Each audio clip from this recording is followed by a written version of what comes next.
جیاواز لام و سەردەمەکانی پێشوو لە ئێستادا لە چەندین بواردا بودجەی زۆر و زۆن بۆ پەرستگای کەرکووک تەرخان دەکرێت، بەڵام ئەو بودجانە بە شێوێکی گونجاو لە خزمەت کەرکووکدا خەرج ناکرێن.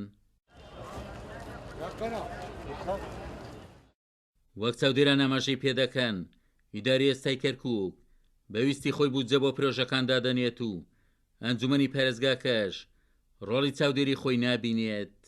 کە ئەنجومەنێک نەبێ ئەم کارانە بکە بە تاکید ئەو کاتە چاودێرێک نابێت، ڕقیبێک نابێت بە دیار سەر ئیدارەوە، ئەو کاتە من ڕێگا خۆشەکە بووی کەەوە لایەنی دەسەڵاتدار لایەنی جێبەجێکار بە هەوەسی خۆی ئەم بودجێ بە ئارزووی خۆی بە پێی حەزی خۆی سەرف بکات و جێبەجێ بکات.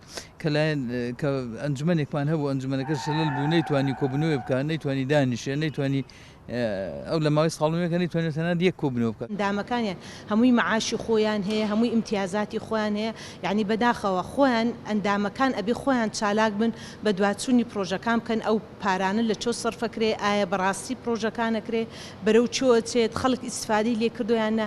بەداخەوە سەر دەکەین یعنی چکە ڕێژەی گەندەڵی زیادی کردووە، تەسیری کردوتە سەر خەڵکێک بەیەک جا دەوڵەمەند دەبێت و خەڵکێکیش بەیەک جا هەمووی خەڵک بازار لاواز بووە، خەڵک فەقیر بووە، یعنی ڕەنگی داوەتەوە سەر کۆمەلگا کە خەڵک وای لێ هادووە بێئومێد بووە. دیارە ئەنجومەنی پارێزگا هەڵبژێراوە لایەن خەڵکەوە و دەسەڵاتی چاودێریکردن و دەرکردنی یاسا و ڕێنمایی هەیە لە پارێزگاکە. بە غیابی ئەمان ڕاستەوخۆ بێتە بڵاوکردن و زیادبوونی ڕێژەی گەندەڵی لە پارێزگا. ئەمە وای کردووە کە پارێزگا دەسەڵاتێکی زیاد بەکاربێنێ و زۆربەی پرۆژەکان لە ڕێگەی تەنفیز مباشر بدا بە مقاولین. ئەمەش ڕێگەی یاخود مەجای زیاترە بۆ دروستبوونی گەندەڵی و ناشەفافی لە پرۆژەکان. ئەندامێکی ئەنجومەنی پەرستگاش بەدات هەوامەر باس لە چۆنێتی خەرجکردنی بودجەی کەرکووک دەکات و هەشکرای دەکات بودجەی کەرکووک بەو پەڕی نادادیەوە خەرج دەکرێت.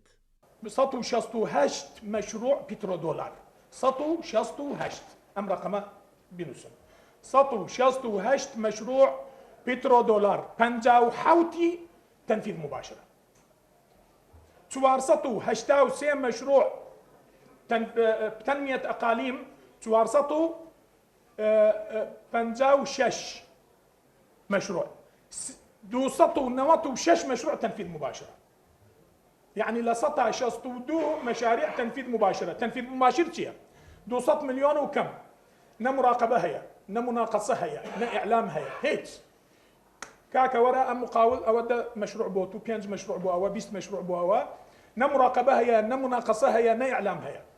باقي 100 مليار بارا أجر مشروع تنفيذ مباشر بوا إما أجر تنفيذ مباشر ناكري لسطا داتا بانزا أما مقاولة كان يتشتر مناقصة أكاد.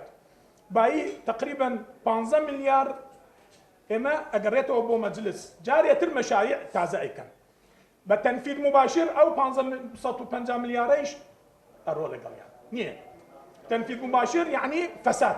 لە غیابی ئەنجومەنی پەرستگای کەرکووکدا گەندەڵی لە کەرکووک تەشەنەی کردووە و بەڕای چاودێران ئەگەر چیۆکاری ئەو گەندەڵیە ئیداری کەرکووک بێت، بەڵام بەشێک لە هۆکارەکەی دەگەڕێتەوە بۆ ئەو لایەنەی ئەنجومەنی پەرستگاکەی پەخستووە.